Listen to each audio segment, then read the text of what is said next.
ترمذی کی روایت ہے، آپ صلی اللہ علیہ وسلم نے فرمایا اس ذات کی قسم جس کے قبضہ قدرت میں میری جان ہے،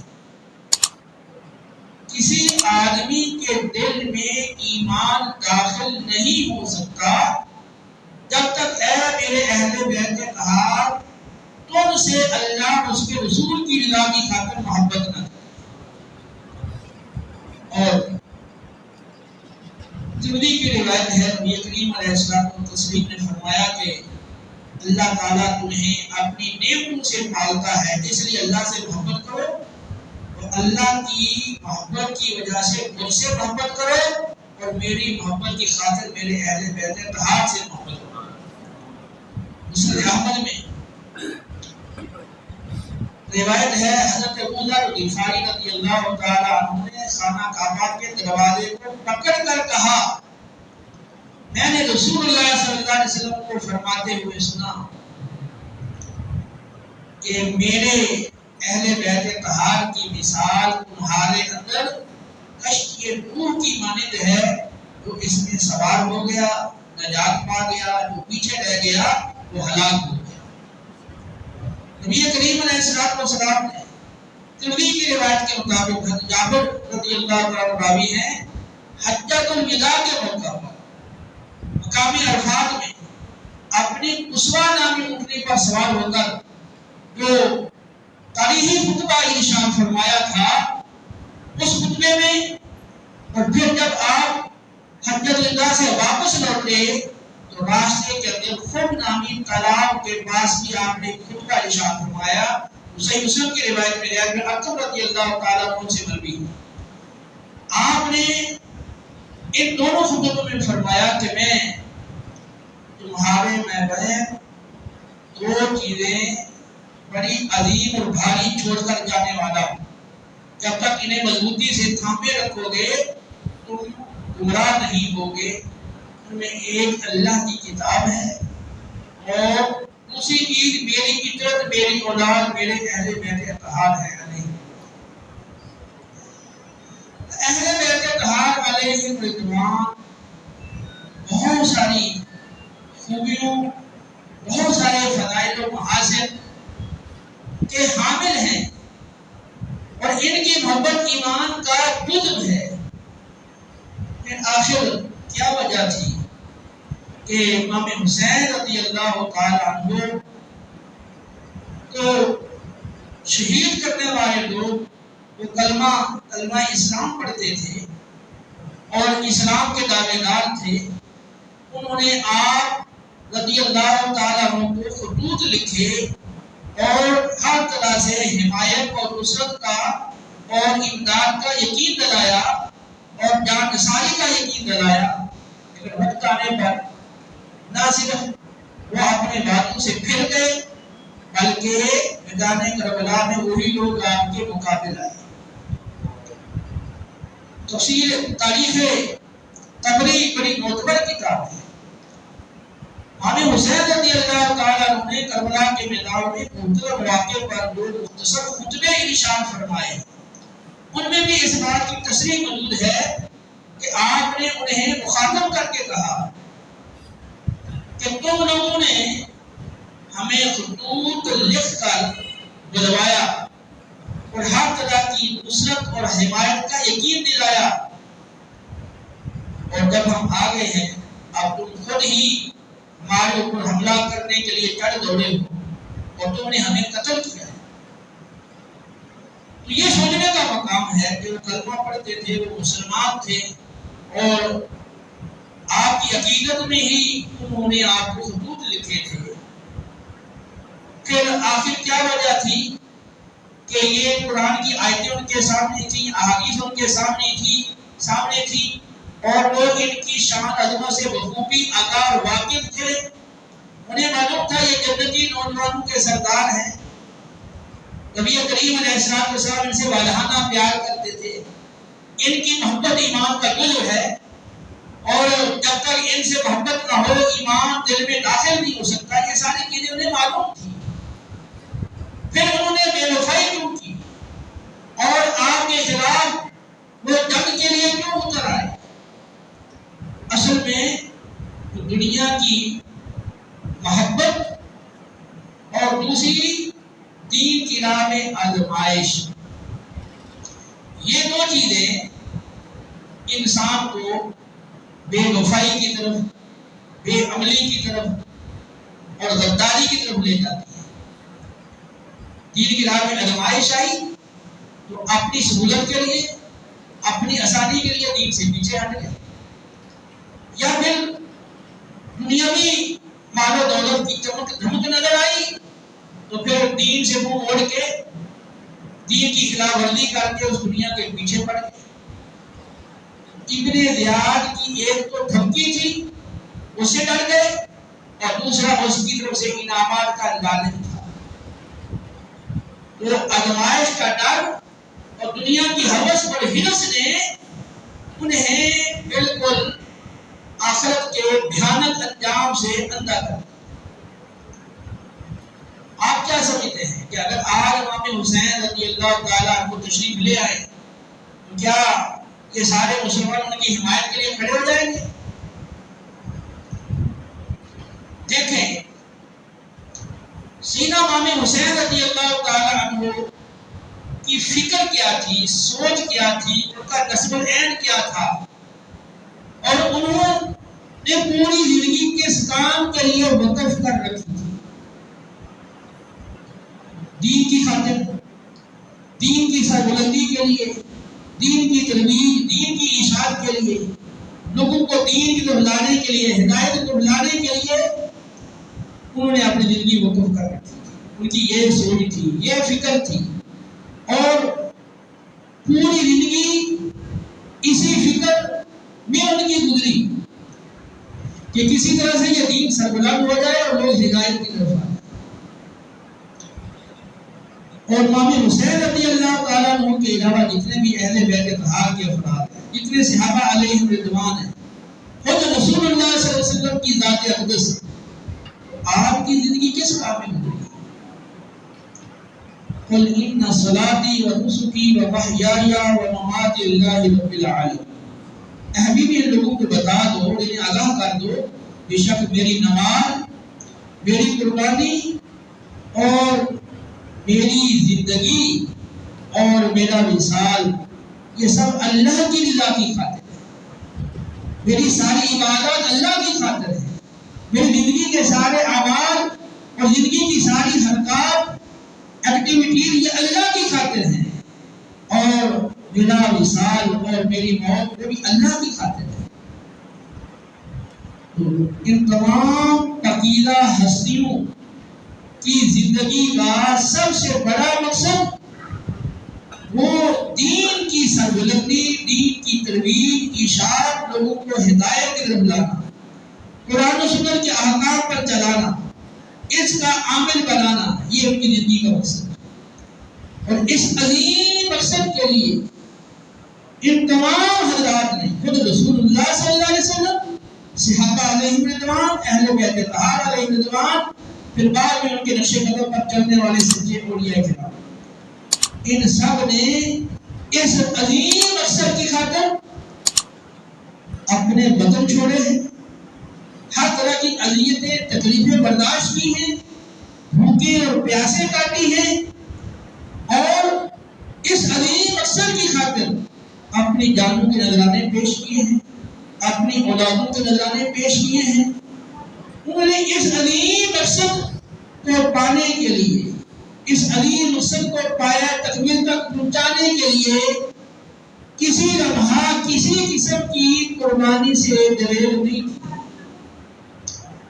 اب ہم سب ان پاکیزہ ہستیوں سے محبت کرتے ہیں. اب ایک شخص امام حسین سے کہتا ہے مجھے بڑی محبت ہے، ان کا ذکر بھی کرتا ہے، محبت سے ان کا نام لیتا ہے، آنسو بہاتا ہے، لیکن ان کی تعلیمات پر چلنے کے لیے تیار نہیں، ان کے زندگی کے مشن کو اپنا مشن بنانے کے لیے تیار نہیں، اپنی سوچ اور فکر ان جیسے بنانے کے لیے تیار نہیں. آخر کیا وجہ ہے؟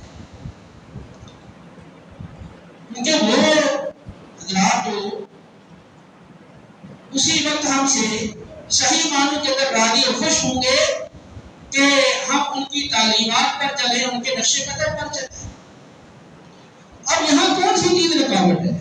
محبت ہے، وارانہ پیار ہے، آنسو بہائے جا رہے ہیں اور ان کے نام پر آپ لنگر تقسیم کر رہے ہیں، لیکن ان کی بات ماننے کے لیے کیوں تیار نہیں؟ ان کی سیرت کو اپنانے کے لیے کیوں تیار نہیں؟ ان کا طریقہ چھوڑ کے ان کے دشمنوں کا طریقہ کیوں اپنا رہے ہیں؟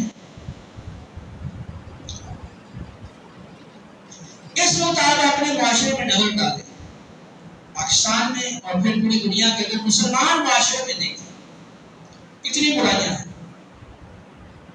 کتنی خرابیاں ہیں، زنا کاری، شراب نوشی، بدکاری، بے پردگی، بدنگاہی، ناپوں میں کمی، جھوٹ، دھوکے، فراڈ، چوری، ڈکیتی۔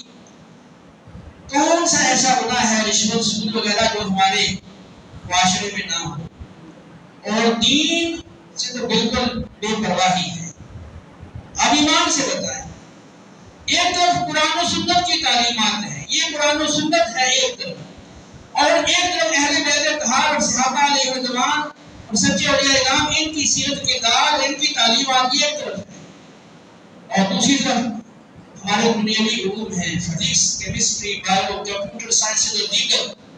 آپ دونوں کو رکھے سامنے، اب وہ بڑے سے بڑا امام حسین کا نام لینے والا، اب بتائیں وہ ان دونوں میں سے کس کو ترجیح دیتا ہے؟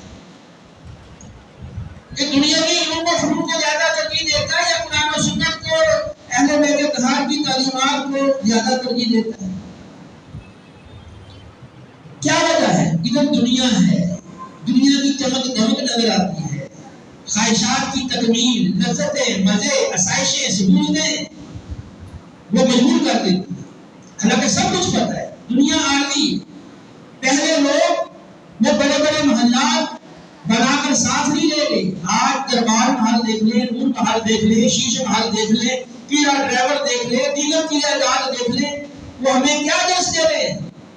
لوگ سیر و تفریح کے لیے وہاں جاتے ہیں، لیکن وہ جو عبرت کا نشان ہے وہ ہمیں بتا رہے ہیں کہ یہ دنیا عالمی ہے، بڑی ٹھاٹ باٹ، اور یہ سب کچھ یہ ایک عالمی ہے۔ تو جو اس میں رہنے والے تھے، اس کے مقیم تھے، ان کا بھی ایک وقت تھا، بڑی شان و شوکت اور بڑی ٹھاٹ باٹ جو ہے آج کی طرح۔ یہ ہمیں سب پتا ہے، دنیا فانی ہے، کل کا بھروسہ نہیں، لیکن پھر بھی پتا ہے کہ اگر ہم ان کے نقش قدم پر چلیں، ان نفوس قدسیہ، ان فقیرہ ہستیوں کے نقش قدم پر چلیں، تو دنیا بھی بہتر بنے گی، آخرت بھی، لیکن پھر بھی ادھر آنے کے لیے تیار۔ نماز میں پڑھ رہے ہیں، اہدنا الصراط المستقیم صراط الذین انعمت علیہم، یا اللہ جو تیرے انعام یافتہ بندے ہیں، انبیاء، صدیقین، شہداء، صالحین، ہمیں ان کے راستے پر چلا۔ تو ان کا راستہ کون سا؟ ادھر تو آنے کے لیے تیار نہیں آپ۔ ان کا راستہ میں قرآن سیکھیں، احادیث مبارکہ سیکھیں، دین پر چلیں، دین پہ عمل کریں اور لوگوں کو دین کی طرف بلائیں، اور یہی اپنی زندگی کا مشن بنائیں اور اسی پر آخر تک قربانی دیں۔ لیکن افسوس یہ ہے کہ ہم اپنے نفس سے مغلوب ہو جاتے ہیں، نفس کے سامنے ہم ہتھیار ڈال دیتے ہیں، اور نفسانی خواہشات کے لیے ہم ان نفوس قدسیہ کی سیرت کو، کردار کو، ان کے عمل کو، ان کی تعلیمات کو چھوڑ دیتے ہیں۔ مجھے بتائیں کہ ہم کیسے ان حضرات کے محب ہیں، کیسے عاشق ہیں کہ ہم اپنے نفس کی خواہشات کی خاطر ہم ان کے کاموں کو صحیح معنوں میں تھام نہیں سکتے، ان کی سیرت کو اپنا نہیں سکتے۔ تو وہ ہم یہ سوچتے ہیں کہ وہ کیسے مسلمان تھے کہ انہیں امام حسین کی ساری خوبیوں کا اور ان کے سارے فضائل کا پتہ تھا، پھر بھی وہ آپ کے مقابلے میں اتر آئے، آپ کی حمایت نصرت نہیں کی، حالانکہ وہ آپ پر اپنی جانیں نچھاور کر دیتے، یہ بہت بڑی سعادت مندی تھی، لیکن ایسا انہوں نے نہیں کیا۔ تو آپ کیا کر رہے ہیں؟ جب آج بھی امام حسین رضی اللہ تعالیٰ عنہ تشریف فرما ہوں تو بہت بڑی تبدیلی نہیں ہوگی، اسی قریب حالات ہوتے ہیں کہ لوگ اپنی سہولت کے لیے، آسانی کے لیے اور آسائش کے لیے بجائے ساتھ دینے کے وہ دوسرا رخ اختیار کریں گے۔ تو یہ جب تک آپ اپنے نفس کے ساتھ جہاد کر کے، ریاضت کر کے، مجاہدہ کر کے جب تک آپ اپنے نفس کا خلاف کرنا نہیں سیکھ جاتے اور اس کے عادی نہیں بن جاتے، نفس کا خلاف چلنا آپ کی عادت نہیں بن جاتی، تب تک صحیح معنوں کے اندر ان نفوس قدسیہ سے محبت کے تقاضے بھی آپ پورے کبھی نہیں کر سکتے۔ ہمارے ہاں کی روٹین یہ ہے کہ فضائل کو بڑھ کر کے بیان کیے جاتے ہیں، لیکن وہ اصل مقصد ہے فضائل بیان کرنے کا کہ ان کی محبت پیدا ہو، ان کی عقیدت پیدا ہو اور ان کی عظمت ہمارے دلوں میں پیدا ہو، اور ہم ان کی عقیدت محبت عظمت کی وجہ سے ہم ان کے نقش قدم پر چلیں، ان کے راستے پر چلیں، تو اصل مقصود تو یہ ہے۔ لیکن اس چیز سے آپ بالکل غافل ہو جاتے ہیں۔ تو اب آئندہ سے پھر آپ لوگوں کا کیا ذہن ہے کہ اسی طرح زندگی گزارنی ہے جیسے گزر رہی ہے، یا کوئی اس میں تبدیلی کرنی ہے؟ تبدیلی کرنی ہے، کیونکہ جب تک آپ اپنے عمل میں تبدیلی نہیں لائیں گے تو پھر اللہ تعالیٰ کا تو قانون ہے ان اللہ لا یغیر ما بقوم حتی یغیروا ما بانفسہم۔ اللہ تعالیٰ کسی بھی قوم کی حالت نہیں بدلتا جب اس قوم کے لوگ اپنے عمل کے ذریعے اپنی حالت نہ بدلتے۔ آپ اپنی حالت بدلو گے تو حالات بدلیں گے۔ ہر شخص مہنگائی کا ذکر کرتا ہے، مہنگائی آسمانوں کو چھو رہی ہے، ہماری معیشت تباہ ہو گئی ہے، دیگر بہت سارے مسائل کا لوگ اپنی نجی محفلوں میں بیٹھ کے تذکرہ کرتے ہیں اور ٹی وی پر میڈیا پر بھی آپ یہ باتیں سنتے رہتے ہیں۔ بندہ خدا ایسی باتیں کرنے سے کوئی اس کا حل نکلے گا؟ کوئی حالات بہتر ہوں گے؟ آپ اپنے عمل کو تبدیل کریں، آپ صحیح معنوں کے اندر سچے مسلمان بنیں، تقوی کو اختیار کریں۔ من یتق اللہ یجعل له مخرجا ویرزقه من حیث لا یحتسب ومن یتوکل علی اللہ فهو حسبہ۔ جو اللہ سے ڈرتا ہے، تقوی پرہیزگاری اختیار کرتا ہے۔ تقوی پرہیزگاری کیسے آئے گا؟ قرآن و سنت کے علم اور اس پر عمل کے لیے۔ تقوی کیسے آئے گا؟ اہل بیت اطہار علیہ السلام کی محبت اور ان کے نقش قدم پر چلنے کے لیے۔ جب یہ تقوی آ جائے گا تو پھر اللہ کا وعدہ ہے اللہ تمہارے لیے ہر تنگی سے نکلنے کا راستہ پیدا فرما دے گا، اور رزق وہاں سے دے گا جہاں سے رزق آنے کا تمہارا گمان بھی نہ ہو، اور اللہ پہ بھروسہ کرتا ہے اللہ اس کے لیے کافی ہو جاتا ہے۔ لہذا میں آپ سے درخواست کرتا ہوں، زندگی مختصر ہے، پل کا بھروسہ نہیں، یہ سانس جو اندر گیا ہے باہر آئے گا نہیں۔ زندگی کو مشکل ہو، آسانی ہو، سہولت ہو یا دشواری ہو، یہ تو گزر ہی جاتی ہے۔ تو خدا کے بندو آؤ ہم بھی اللہ کی بارگاہ میں توبہ کریں، پچھلی گناہوں کی، پچھلی غفلتوں کے اللہ کی بارگاہ میں سچے دل سے معافی مانگیں، آئندہ اپنے رب سے اطاعت و فرمانبرداری کا سچا عہد کریں، اور اہل بیت اطہار علیہ الرضوان ان سے صرف زبانی کلامی محبت نہ ہو، عملی محبت کا ثبوت دیں، ان کے عمل کو اختیار کریں، ان کی تعلیمات کو اختیار کریں۔ جیسے نماز میں دعا کرتے ہو کہ اللہ ہمیں انعام یافتہ بندوں کے راستے پر چلا، تو پھر عملی طور پر بھی ان کے راستے پر چلیں، قرآن و سنت کو باقاعدہ سیکھیں۔ یہ آپ کے لیے آیا ہے، کسی اور کے لیے نہیں۔ آپ انشاءاللہ جب باقاعدہ روزانہ کچھ وقت مقرر کر کے قرآن و سنت کا مطالعہ کرو گے، جو کچھ سیکھو گے اس پہ عمل کرو گے، جو نہیں سمجھ آیا اہل علم سے پوچھو گے۔ آج میڈیا کا دور ہے اور دین سیکھنا بڑا آسان ہو گیا ہے، آپ کسی بھی بڑے سے بڑے عالم اور اسکالر کا بیان، درس قرآن، درس حدیث آپ میڈیا کے ذریعے سن سکتے ہو۔ آئندہ سے آپ یہ عہد کریں، تہیہ کریں کہ میں باقاعدہ روزانہ کچھ وقت علم دین سیکھنے میں صرف کروں گا۔ میڈیا کے ذریعے کسی عالم دین کے پاس بیٹھ کر کسی نہ کسی طریقے سے، جتنے بھی دین سیکھنے کے طریقے ہیں، کسی طریقے سے میں دین سیکھوں، اپنے گھر میں کوشش کروں گا، اپنے بچوں کو سمجھانے کی کوشش کروں گا، اور جو میرے دوست احباب ہیں ان کی ذہن سازی کر کے ان کو بھی مسجد میں اور دین کی طرف اور نیکی کی طرف ہدایت کر ڈالنے کی کوشش کروں گا۔ یہ آپ تہیہ کریں اور پھر اس کو عملی جامہ پہنائیں اور آخر دم تک اس پہ کاربند رہیں۔ یہ امام حسین کی محبت کا تقاضا ہے۔ اس وجہ زندگی گزار کے جائیں گے آخرت میں، اور ان کی بارگاہ میں جب آپ حاضر ہوں گے تو آپ کو شرمندگی اور ندامت نہیں اٹھانی پڑے گی، ورنہ یہ ہے کہ غفلت میں اگر زندگی گزار دی تو پھر وہاں پر شرمندگی ہوگی، ندامت ہوگی، اور پھر کوشش کہ ازالے کی کوئی صورت نہیں ہوگی۔ اب وقت ہے، اب ازالہ ہو سکتا ہے کہ سچی توبہ کر کے اور اطاعت و حکمرانی کا سچا عہد کر کے پھر اس کو اپنی جامہ پہنائیں اور آخر تک اس پر کاربند رہیں۔ مولانا حسین رضی اللہ تعالیٰ عنہ کی شہادت ہمیں یہ درس دیتی ہے کہ دین کی خاطر ڈٹ جاؤ، دین کی خاطر کھڑے ہو جاؤ، دین کی تقویت کے لیے، دین کی نصرت کے لیے اور دین کو پھیلانے کے لیے تن من دھن سب کچھ قربان کر دو۔ یہ امام حسین کی شہادت ہم سے یہ تقاضا ہے۔ اللہ رب العالمین ہمیں عمل کی توفیق دے، وما علینا الا البلاغ۔